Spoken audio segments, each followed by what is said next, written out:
Hello, Nakshi. So, energy chika muna tayo today. So, alam mo, may mga bagay talaga sa buhay na hindi naman dapat pinapaki. Hindi dahil sa suplada ka, pero dahil marunong ka na magtipid ng energy. Ganito kasi yan eh. Everyday, limited lang ang energy mo. Kahit gaano ka kabida-bida, hindi ka rin naman rechargeable battery, di ba? Kung saan-saan mo yan inuubos, edi ubos ka nga. So, sinong lugi? Ikaw, di ba? So ano ba yung mga dapat nating hindi pinapansin? Una, yung mga tao na tatawag lang kapag may kailangan. Alam mo yung biglang, "Hi friend," tapos after a minute, "Pahingi naman ng ganito, pautang naman ng ganito."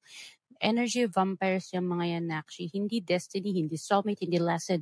User ang mga tawag sa mga taong yan. So, hindi mo na kailangang masaktan. Just observe, smile, and slowly vanish. Ayan. Second, yung mga situation na alam mo nang paulit-ulit kang napapagod pero pilit mo pa rin gina-justify.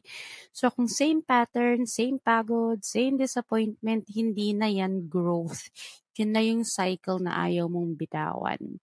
At uulit-ulitin ni universe yung mga lesson na yan hanggang hindi mo or hanggang ma-realize mo na, ay, oo nga pala, pinapagod ko lang yung sarili ko. O, di ba?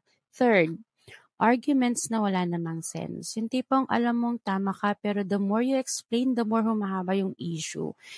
Nako, Nakshi, choose peace. Hindi lahat ng deserving kailangan ng sage, palo santo, spiritual explanation. Sometimes the best energy protection is okay. Yun lang, one word, drop mic, okay.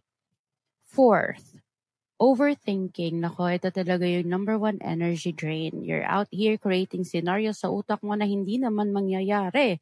Pero, practice saying, kung para sa akin, kung hindi, edi hindi. And lastly, hindi mo na dapat pinapansin yung mga bagay na hindi align sa future self mo. Kung hindi ka niya tinutulungan maging mas peaceful, mas confident, mas healed, edi bye, goodbye, o diba? Cut gently, detach gracefully, disappear beautifully. O yan. So, ayun lang mga nakshi. Hindi to kulam. Chika na. Bye-bye!